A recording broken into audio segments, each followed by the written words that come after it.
It's such a pleasure to end the year, or in our last Earth Charter event of 2020 with you.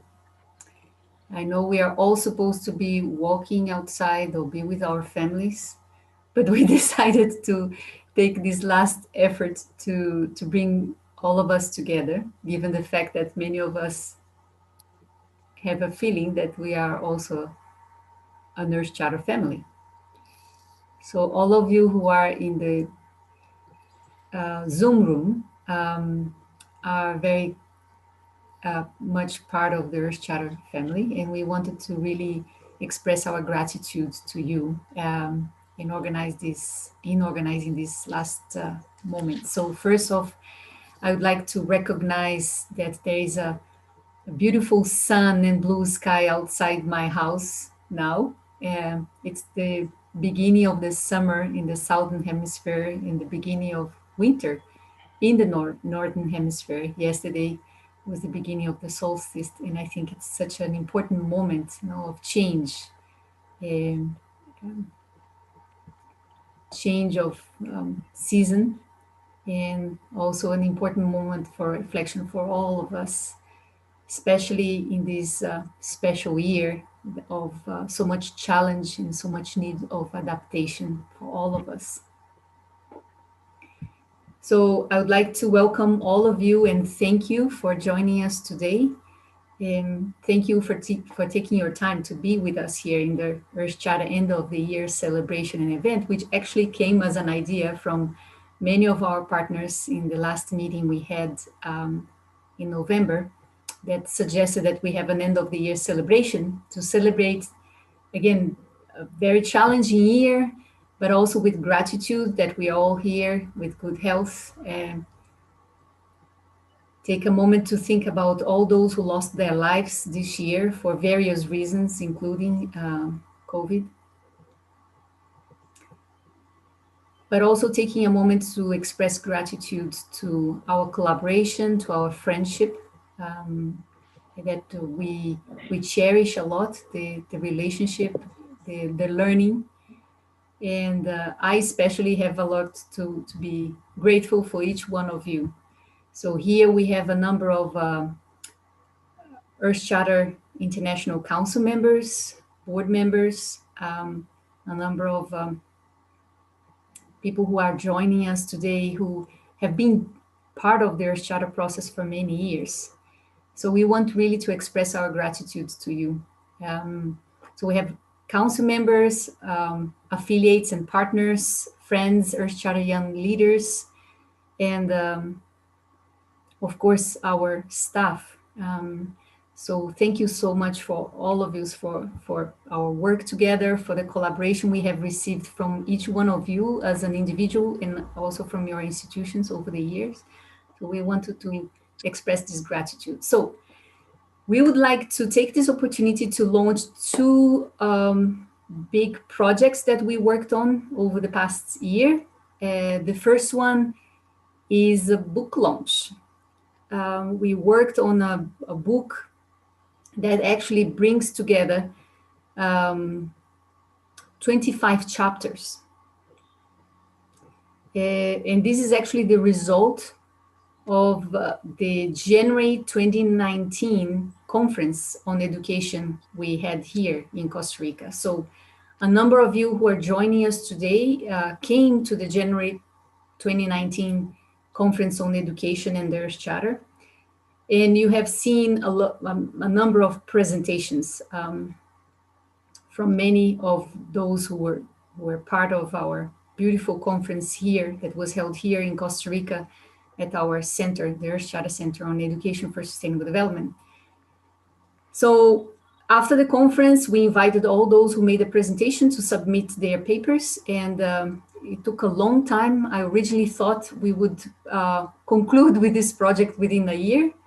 It took us a year and a half to conclude this project, but it's basically because we received 25 contributions to this book, some in English, some in Spanish. We had to translate and edit all of them. And today we are very happy to let you know that the book is ready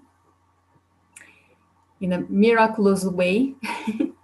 And I'm sharing with you for the first time in a public way the cover and the back cover of the book. The book is called The Earth Charter, Education and the Sustainable Development Goal 4.7, Research, Experiences and Reflections. I'm gonna ask maybe Alicia to share the link of the news article on this book, and where you can find the table of content, you can find the foreword and the introduction of this book. It's also the first time that we put an Earth Charter book directly in Amazon.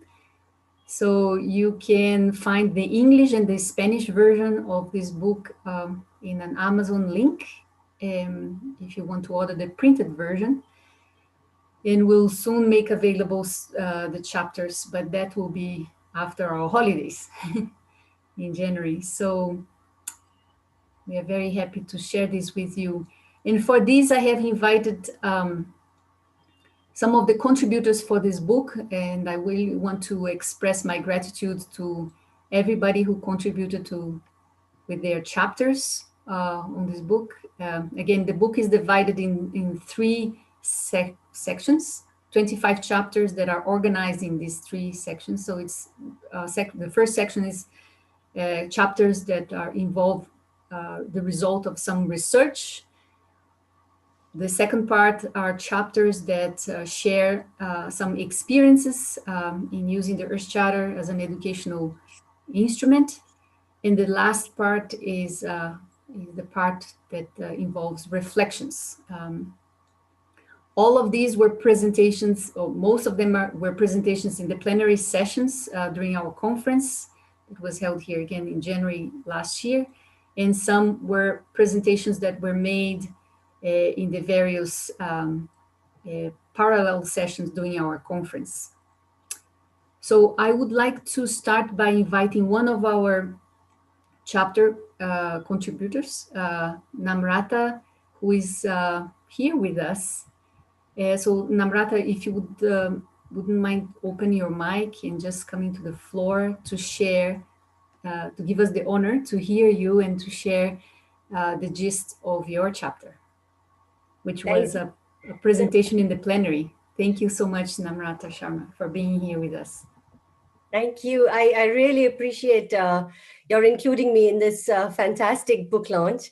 I'll just share a few minutes of reflection.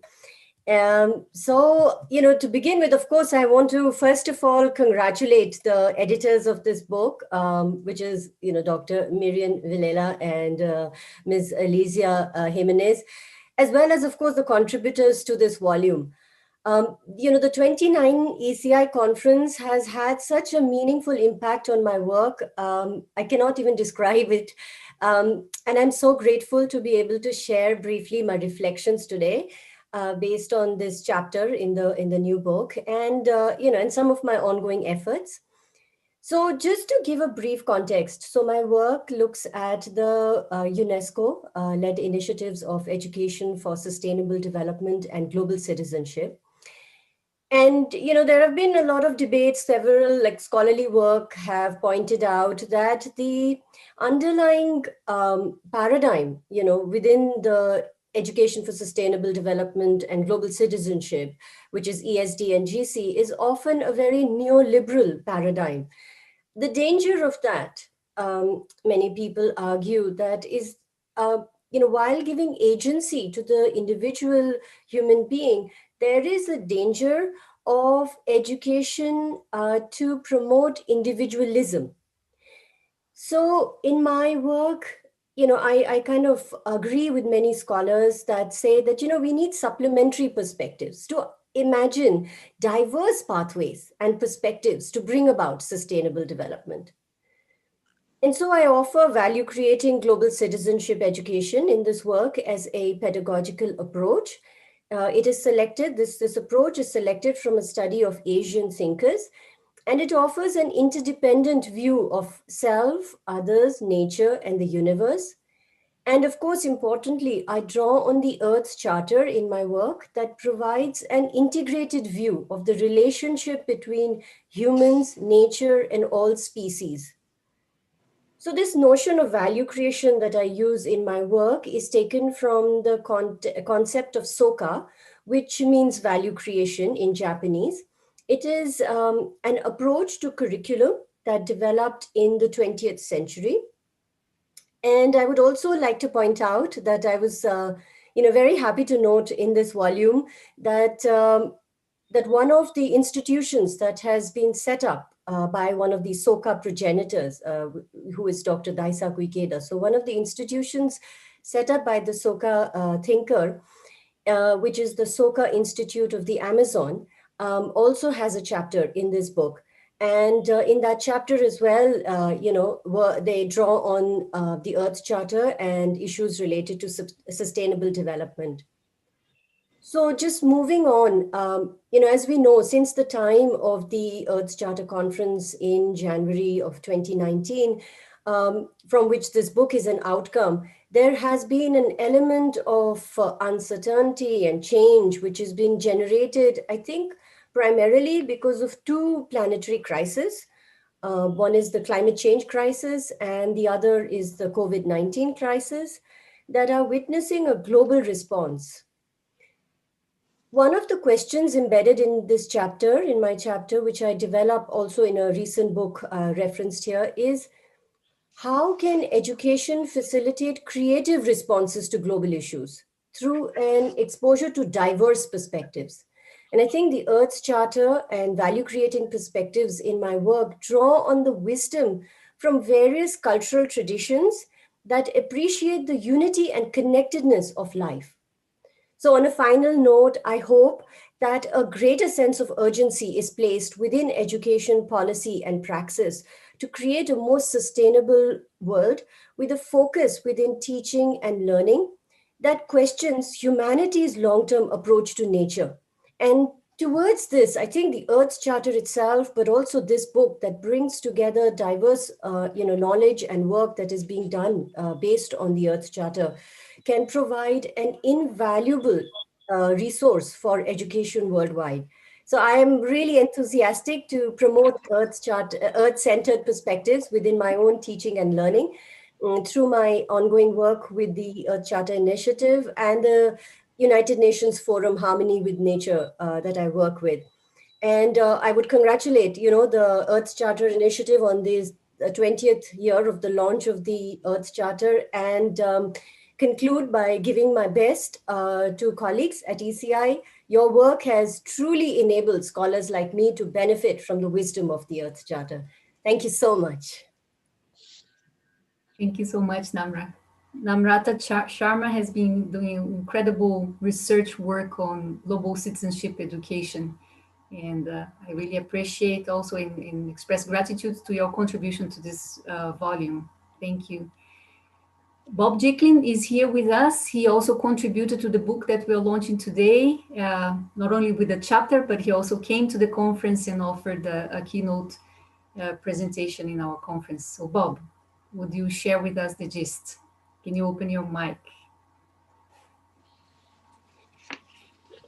Well, first, thank you, Marian, and your whole team, and Alicia for the work you've done, both with the conference.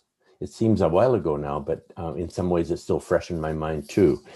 And of course for this book. And I would say a year and a half is not a long time to produce a book like this. So I think congratulations, and it's I think it's done in good order and good time, given everything that's required in a book like this. So thank you and congratulations. Well, first of all,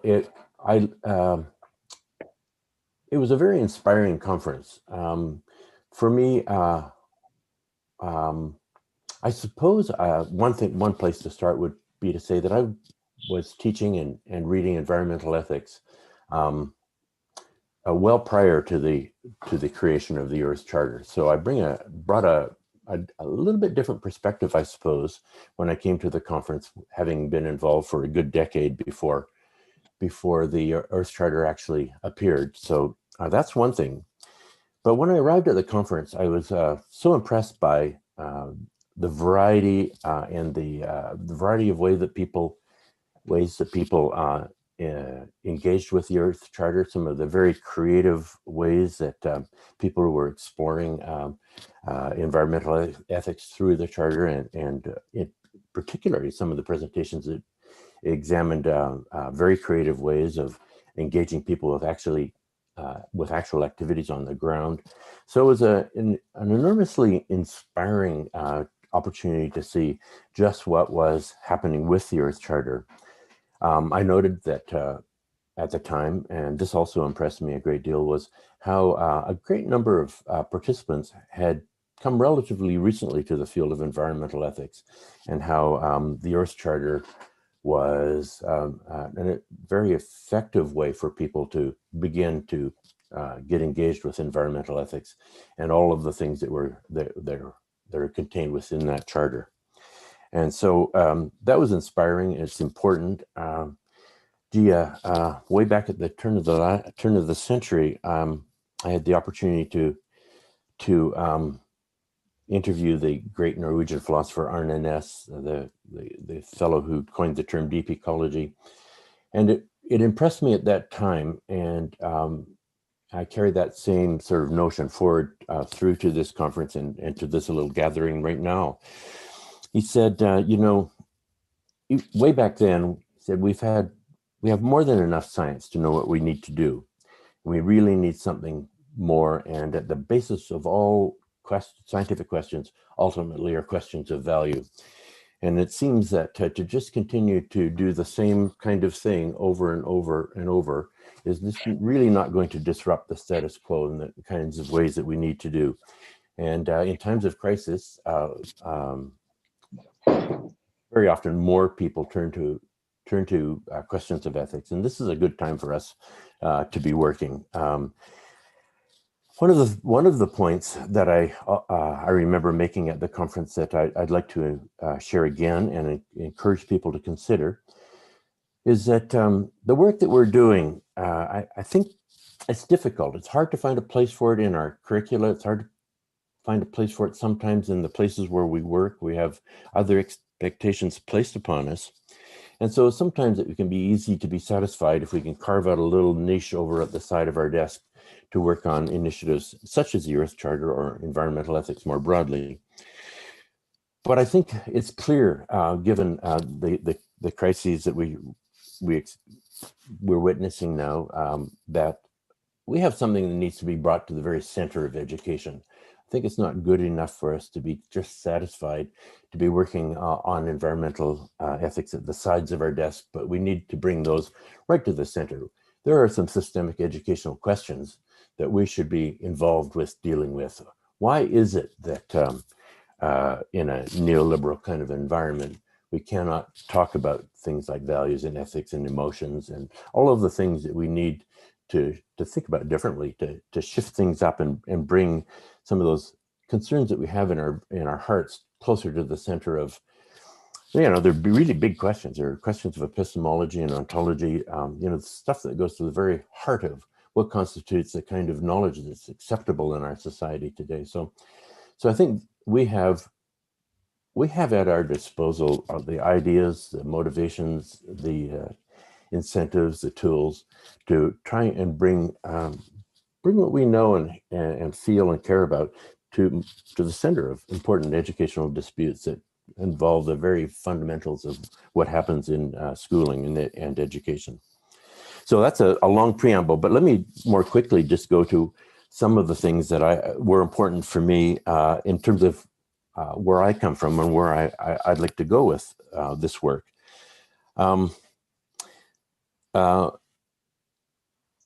So there's a couple of things that I wanted to explore, and that's the idea that the Earth Charter doesn't exist as a kind of static entity. It's I'd like to think of it as a process that is dynamic and ongoing and needs to be explored continuously and poked and prodded and developed further.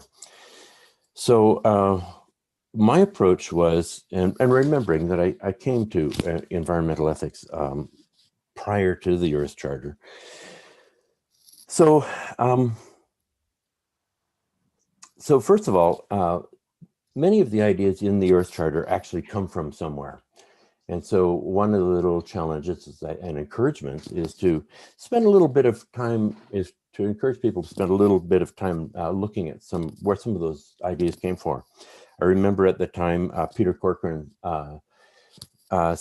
he talked about this idea of a big S, or big S self, how the expansion of our conception of self can be part of what the Earth Charter is talking about, and can be one of those means by which we find ourselves engaging more fully in the place that we're with, and see that as essentially an expanded part of ourself. Well, if that's an idea that's engaging, we should know that that it comes from somewhere, and a good place to go would be to look at the deep ecology of Arne Næss. So that's the first thing that's important to me, that the ideas in the Earth Charter come from somewhere, and there's more. As we take our work further and beyond, we might spend a little bit of time working to the side of the Earth Charter and look where some of this stuff comes from. And the second point is that the ideas in the Earth Charter are going somewhere too. And I see that in two ways. One was the enormously creative applications of the Earth Charter that I witnessed when I attended the conference in Costa Rica in early 2019. And that was very inspiring. But I'd also like to think that there's new terrain out there to be explored beyond the Earth Charter too. And so the core of the work that I presented while I was there involved, I guess, what I would call kind of a heuristic, or a tool for exploring environmental ethics itself, and where we as educators fit within environmental ethics, and what our relationships between education and ethics are. So it's kind of a four quadrant heuristic, and I won't go into this in a lot of detail because it would take way too much time. But one quadrant would be kind of that Big Brother environmental, or Big Brother Earth Charter or environmental ethics, where there is a code of practice, a set of values, or a bunch of rules that would guide practice. And that would be one level of engaging with the Earth Charter. Quadrants 2 and 3 would be taking the Earth Charter and employing it with a good deal of freedom to explore and expand and apply in creative ways. It's still leaning a little bit on the Earth Charter itself, but it was a great opportunity to meld new possibilities and explore creatively how the Earth Charter might be able to bring people into various places of action. And there was a great many very inspiring presentations in Costa Rica that showed how people were able to do that. But then the fourth quadrant is, I suppose, would be to see the Earth Charter itself as a heuristic. It's a stepping stone to more possibilities and places beyond where the Earth Charter has gone so far. And that would be a place where we sometimes go to, and sometimes we can move back to some of the other quadrants when we feel that we need to. But the Earth Charter can, I think, be a place of departure as we continue to think about what some of the possibilities for environmental ethics are. Now, I think my 5 minutes is very nearly up, so maybe I'll just finish with some of the kinds of questions that I mean when I say that. Environmental ethics has come a long ways since the journal Environmental Ethics was first published. I think it's 40 or 50 years now, and a lot of, I think the field has opened up, and there's lots of fascinating questions that we might take from the work that's gone on over the last couple of decades anyway. So just part of the paper, there's a few little questions that I'll leave you with. The first one, A real basic question. Why don't people care enough to act on the seemingly moral imperatives of our times? Why don't people care? What has gone wrong with our educational system that people are left with such a void of care? A big question.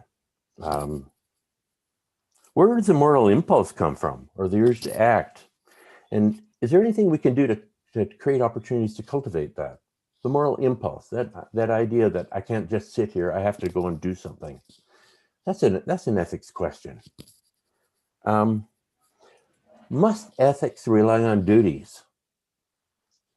So much of ethical theory has relied on the idea that it's somehow grounded in some sense of some abstract principle, and that we respond out of a sense of duty. But is that a requirement for ethics, really?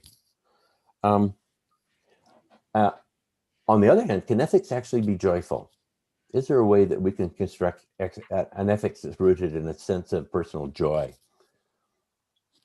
Would that be a better alternative than trying to rely on some sense of duty? Would that be more productive? Would that be more gentle? Can effective, and that leads to a tough question. Can effective ethics actually be grounded in abstract principles, really? Or do they have to arise out of some kind of lived experience? So those are some of the so in my own research, those are some of the kinds of questions that continue to plague me and continue to help me to get up every morning and go to work. And I hope there's a spark of something there that will trigger your interest in going a little farther too, and keeping this process that we've all started together going in fruitful new directions. Thanks. Thank you so much, Bob. So Bob Jekyll is Professor Emeritus at Lakewood University in Yukon, in Canada. I just want to acknowledge that outside your window must be very different from where we are. Oh yes, I meant to mention that it's very white. It's I think it must be very white. I think it's about minus 15 degrees here today. Yeah. And here we have a blue sky and very beautiful warm day. So thank you so much, Bob, and your work on environmental ethics and how to bring that into education has been great. And thank you for your contribution to this book. Lastly, I would like to add on the book launch, I would like to ask Alicia Jimenez, who is a co-editor of this book, the volume of 25 chapters, but she also is a contributor with her own chapter on this. Alicia? Well, hello. Well, first, I would like to mention that it was an honor to be part of this book project, editing. All your contributions were fantastic. I don't know if you can hear me. I hope you can. Okay, excellent. And well, in case on my article, I shared my doctoral research experience from the last 4 years, but it's been a project that has been in our minds as an ECI Secretariat and our center, an education center, for a long time. We've been trying to generate an assessment framework for education processes with the Charter. And this one especially focused on primary and secondary education institutions, mainly because we've been having that drive people, schools, for example, in different parts of the world have been asking us, well, do you have, a sort of instrument that can help us as a school to know how, we're doing or how we can improve in the application of the Charter. And we've been having that. People wanted as well this recognition of, being an Earth Charter schools.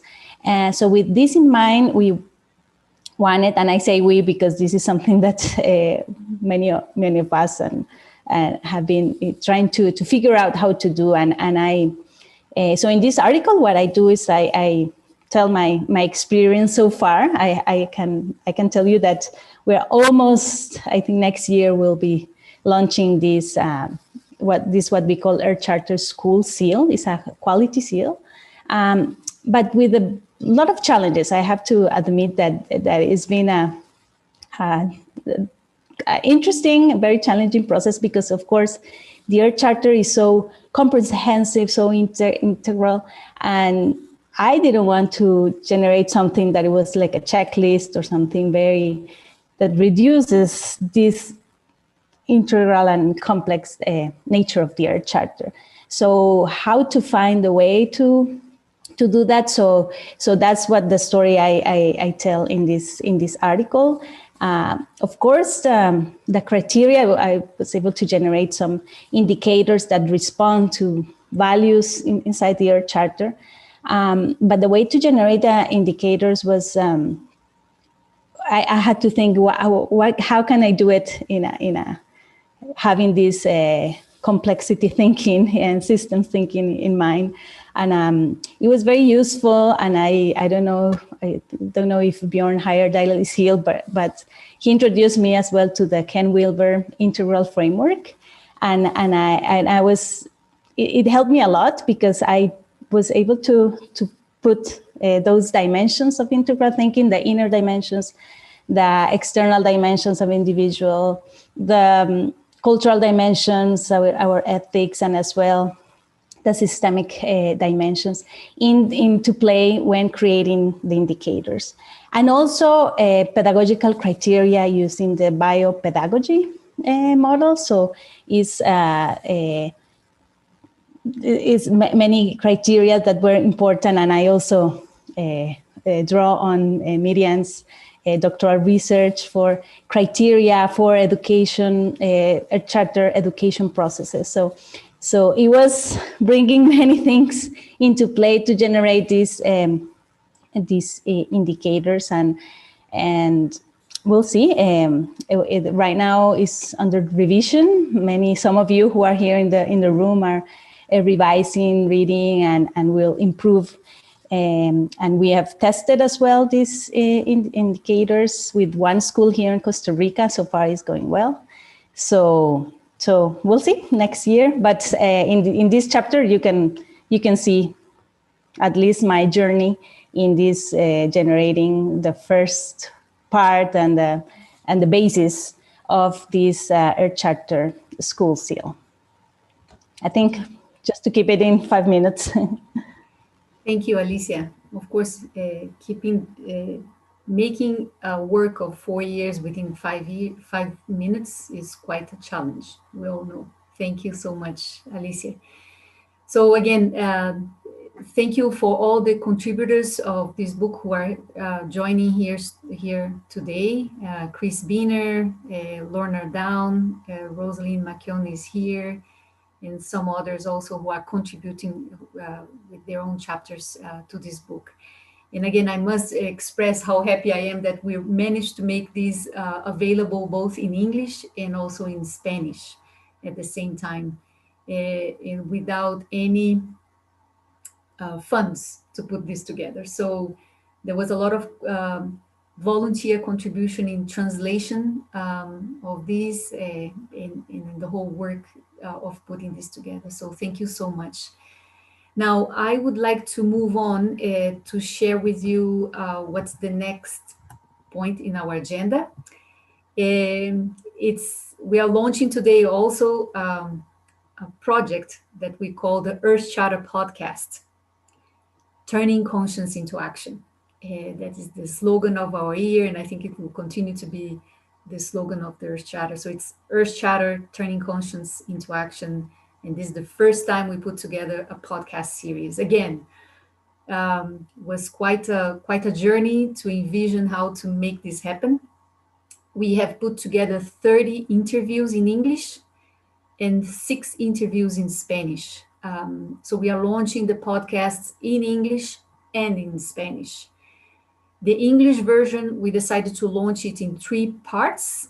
The first one, or the first batch of interviews, will be launched today, the second on the 5th of January, and the third batch in the last one of this series on the 19th of January.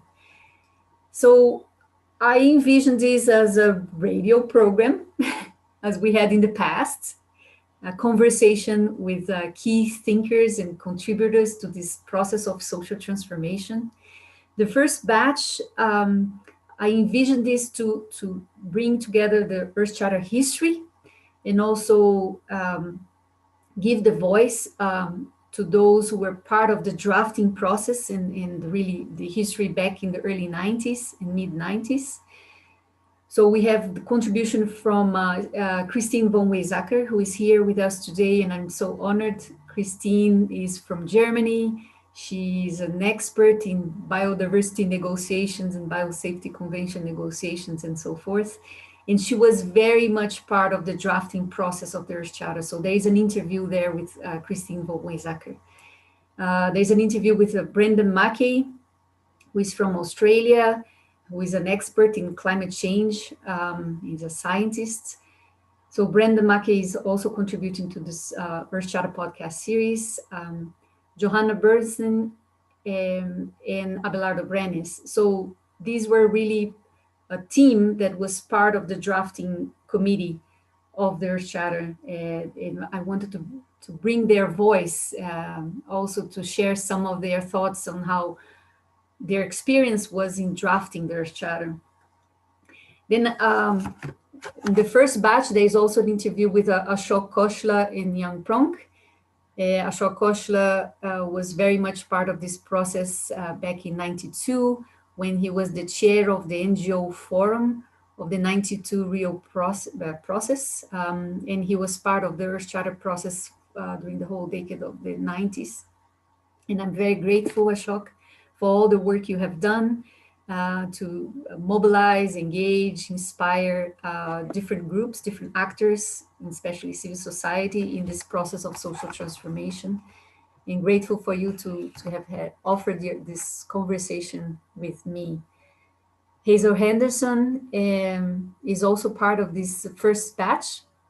Mary Evelyn Tucker, and Ron Engel, who is here with us today. Also, thank you so much, Ron. And in fact, many people in their own interviews refer to Ron Engel as someone who brought them in the Earth Charter process, including Stephen Rockefeller and I think Laura Westra also. And Gro Harlem Brundtland. So I was very happy to be able to have a conversation and record an interview with Mrs. Brundtland. And again, this is the first batch of this Earth Charter podcast series. And the purpose of this first series is to share a little bit about the history, about the construction of different Earth Charter principles, and etc. And of course, the first interview that you will see is from Stephen Rockefeller, which is actually the only interview that was not really made this year. It's a recorded interview that was made a few years ago with Stephen that shares not only some of the stories behind each Earth Charter principle, but also his own story of connecting with nature and the relationship between spirituality, philosophy, and ethics. So I envision this to be a resource for anyone who wants to use some conversation in a podcast for their students, or I envision someone, maybe you, going for a walk, taking your smartphone and just listening to this podcast. Or maybe like me, when I go to my bike and I'm biking, and while I bike, I'm listening to some podcasts that either inspire me or give me some insights.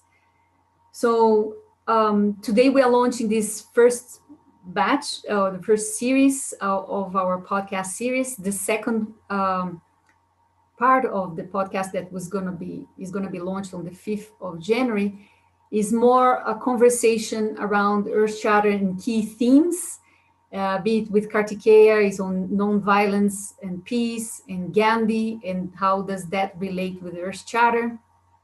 There is a conversation with Anupan Sarap on system thinking and the Earth Charter. They're both from India. A conversation with Donnan Brown about Climate Change Ethics and Their Charter, with David Corden, Gus Speth.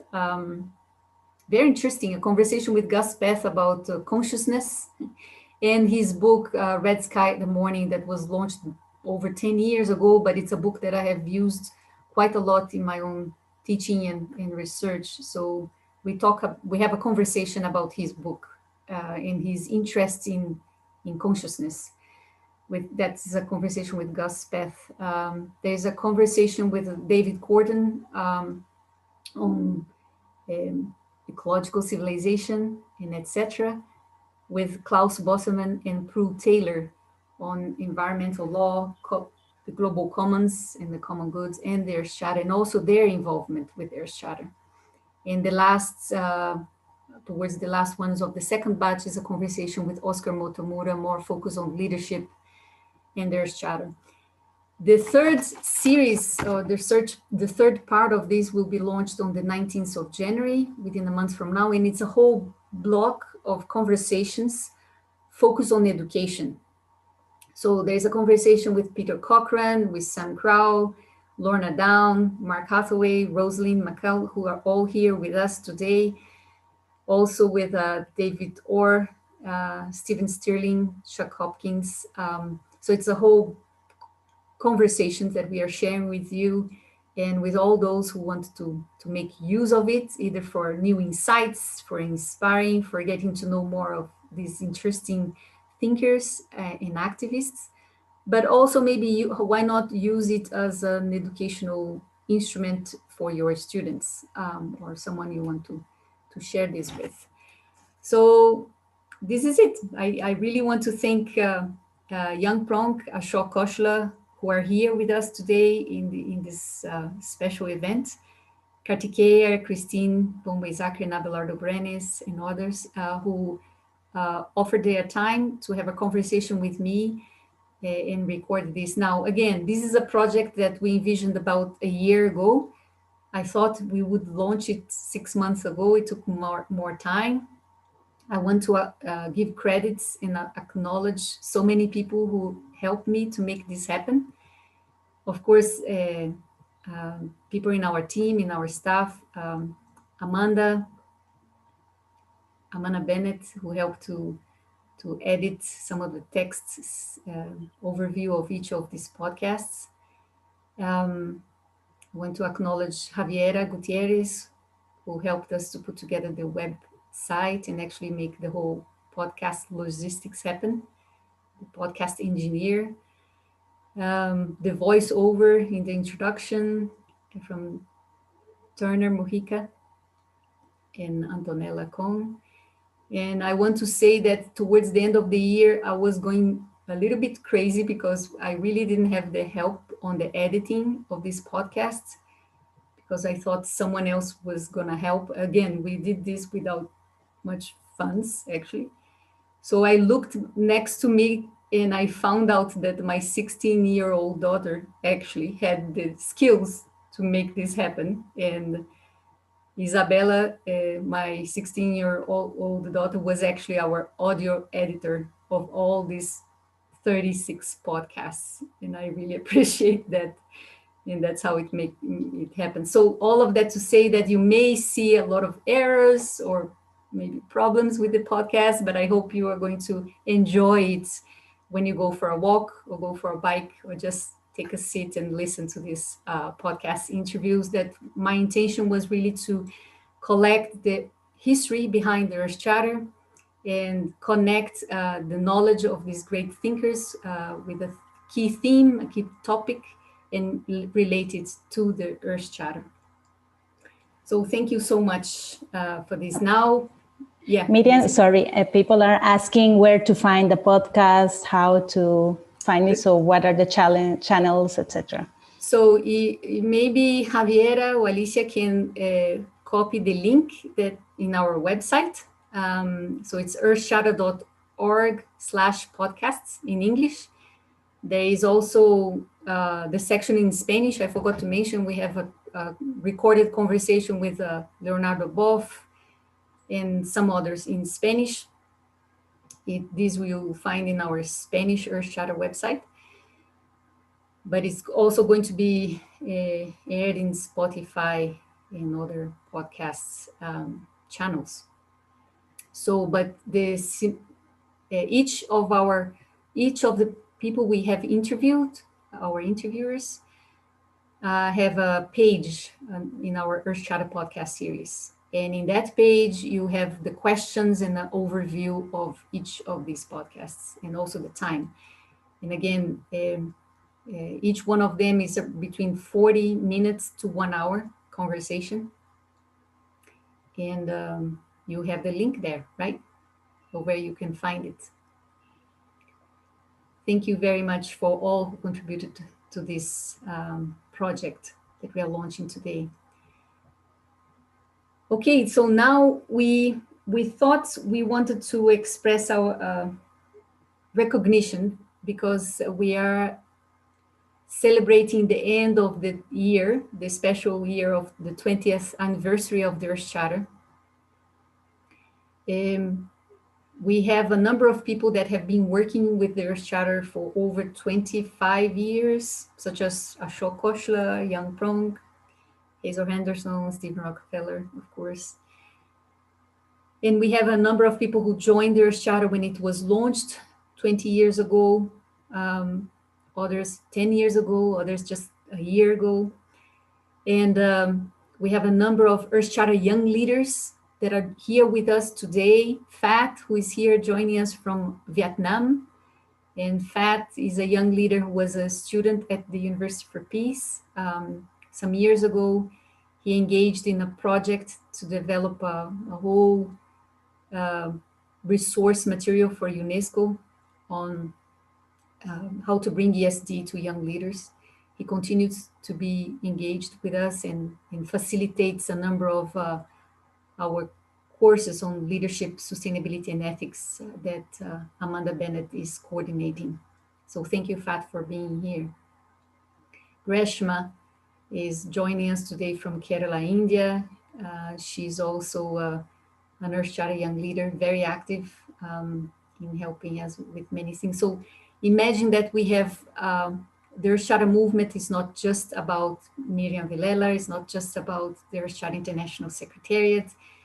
What gives life to the Earth Charter as a document and as a movement is each one of you and all those who couldn't join us today, but who are very active in the Earth Charter movement.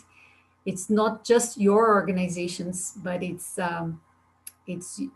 you who are generating interesting ideas or having creative ways and creative ideas of how to make use of the Earth Charter in your own context. So we really wanted to express that in a recognition and also give the floor to some of you to share what you have done maybe this year or before. So Alide Rurik is here with us. I would like to give the floor to Alide.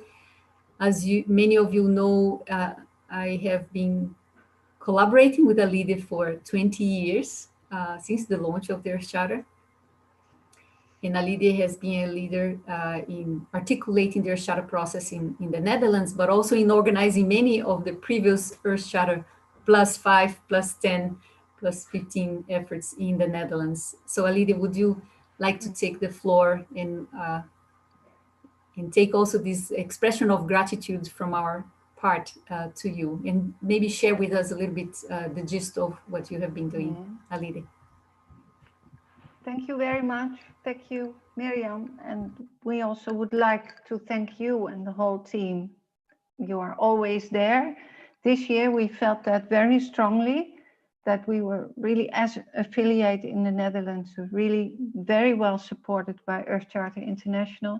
It started already with the design of the new Earth Charter International communication strategy. It really helped us. I can show you, we made nice compliment cards of the slogan, and we translated the booklet from English in, well, of course, we had the Dutch translation of the Earth Charter, but we made a booklet. It's really nice to give out to friends, but this was a very challenging year, and I feel a bit humble because we are in this group with people from all over the world and people who had been in very difficult times. I see Sofia from Belarus, her country. You know of the protests and the difficult situation. I see people from Africa, India. We were also struck by the crisis, the corona crisis. We are in the second lockdown in the Netherlands now. And one challenge in this year is then to make connections in a valuable way, which is not physical. Of course, we always celebrated the +5, as you said, in physical terms to meet each other. This year we couldn't do that. So maybe when there is an extra theme beyond turning conscience into action for a thriving Earth, in the Netherlands we chose a theme, maybe we can call it the power of connection.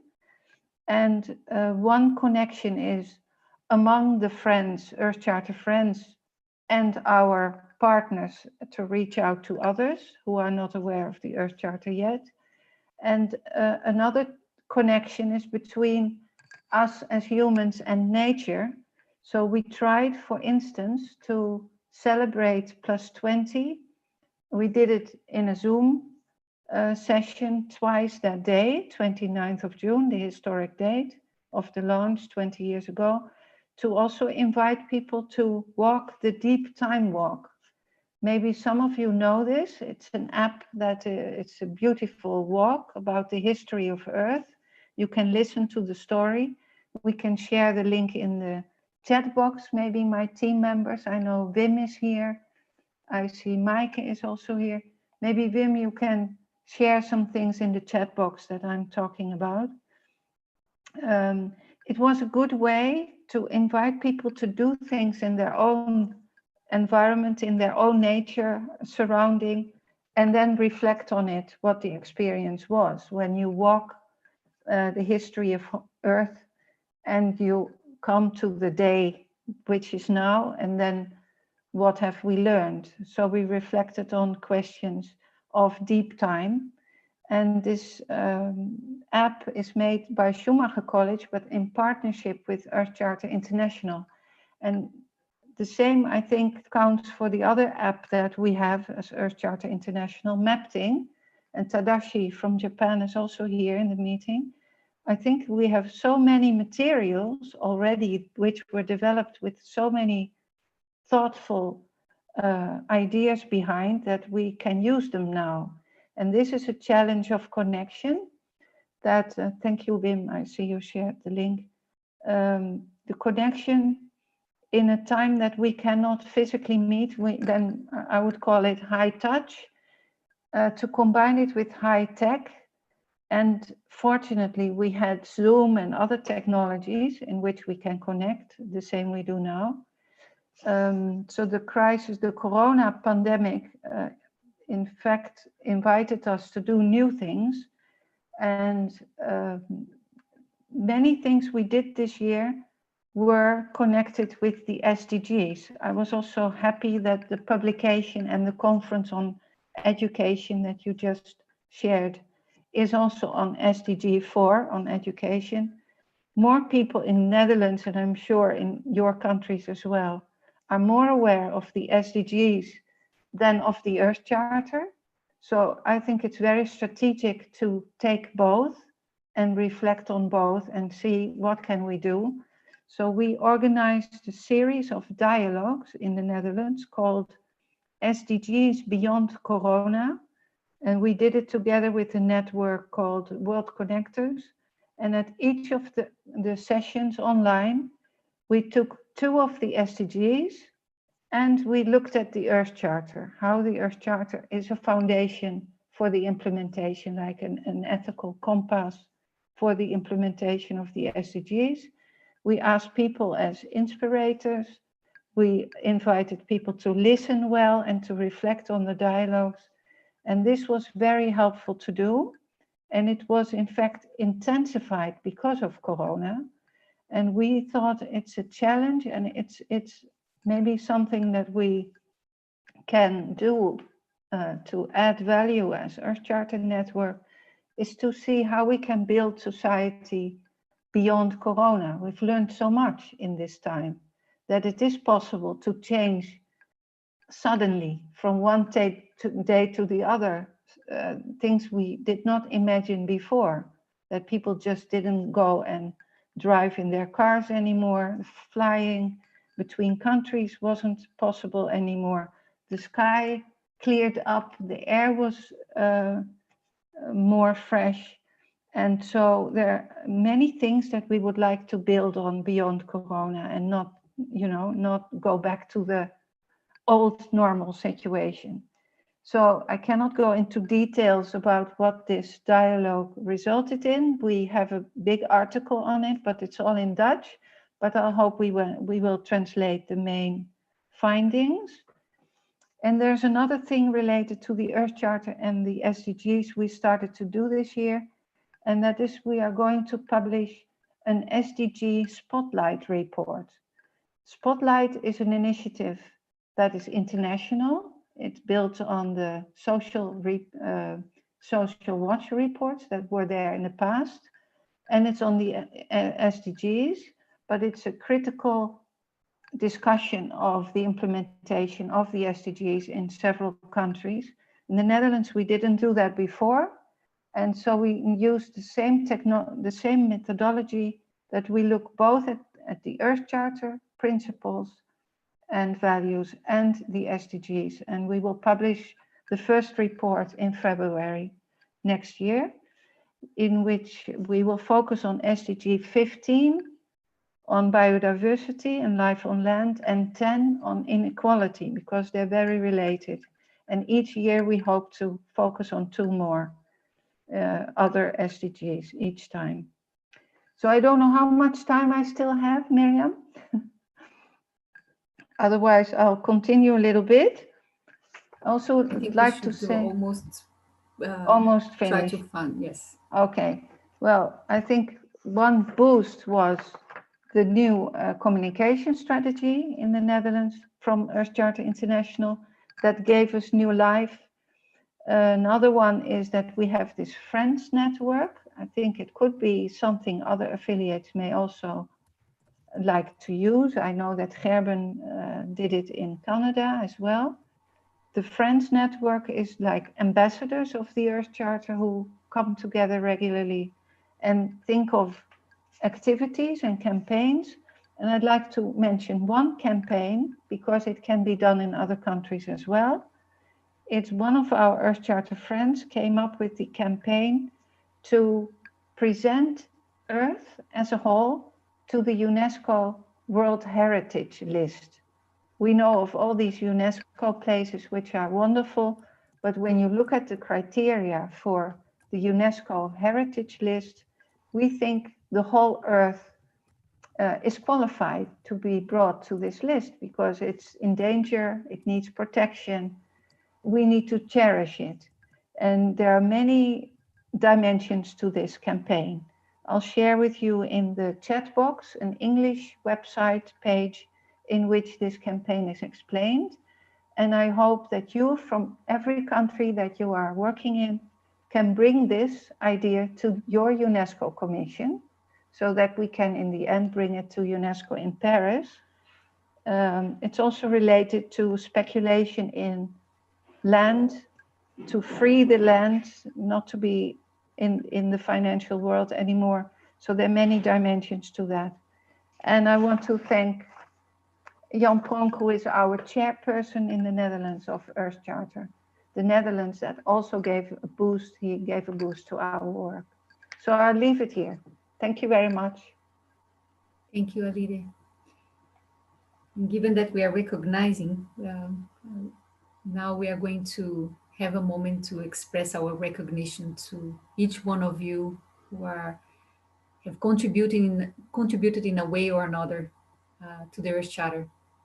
All our facilitators of our Earth Charter courses are here today. Mark Hathaway, Sam Crowell, Rosalind, Makion, Lorna Down, Chris Beener, I think Anupan Sarap is here, of course Alicia. These are for our English program, so we want to express our gratitude to you, to all the Charter Young leaders who are here and affiliates and partners. And of course, Alida mentioned Young Prong.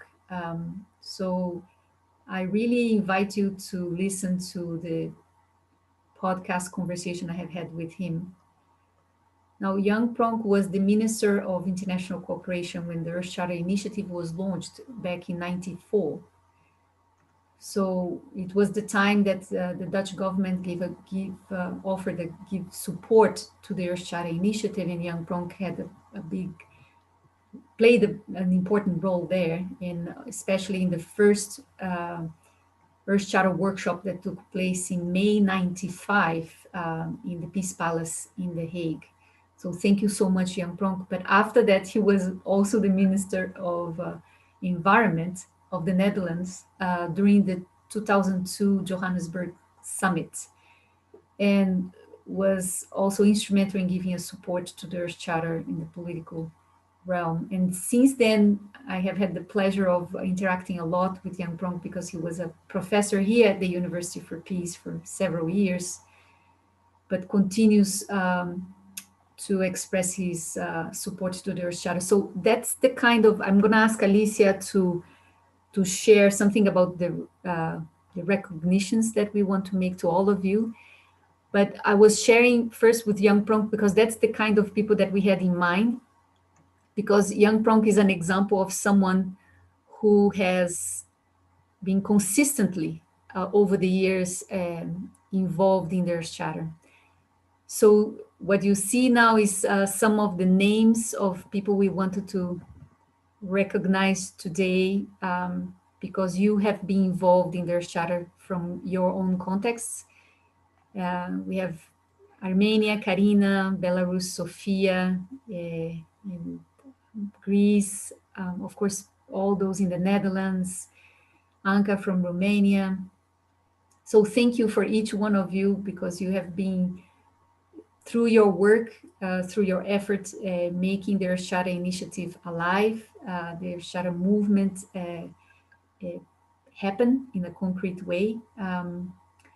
We have Earth Charter partners, focal points in several countries, but we have actually many more than these, but we thought of offering a special recognition to those of you who have been active in the Earth Charter over many years. Alicia, there's an extra one, right? Yeah. So of course we have our groups from Japan, Wakako Hironaka, Mr. Kunugin, etc. So thank you so much, all of you, for your contributions. And Alicia now is gonna share another last thing with you. Alicia? It's just an overview with images of the last 10 years of the Earth Charter. We thought of sharing some key moments with you.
So this is just to give you some of the highlights of what happened in the past 10 years in terms of our work. Of course, this year we also organized about 12 webinars.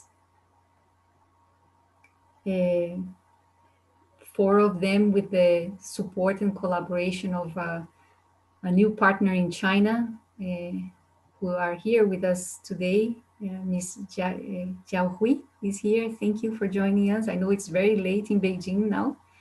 And we have people from Japan and China joining us today. And I really want to express appreciation for this. We are ready to go partying and relax and go into our different journeys to reflect on how was the 2020. I have been thinking how was the last 20 years and also the last decade as we entered the third decade of the new millennium, and that requires so much of our capacity to adapt to uncertainties because we cannot predict what will happen in 2021 as much as we did before. So I think we need to be ready to adapt and ready to dance with the uncertainties that we may find. But I invite you all to just cherish this special feeling of gratitude.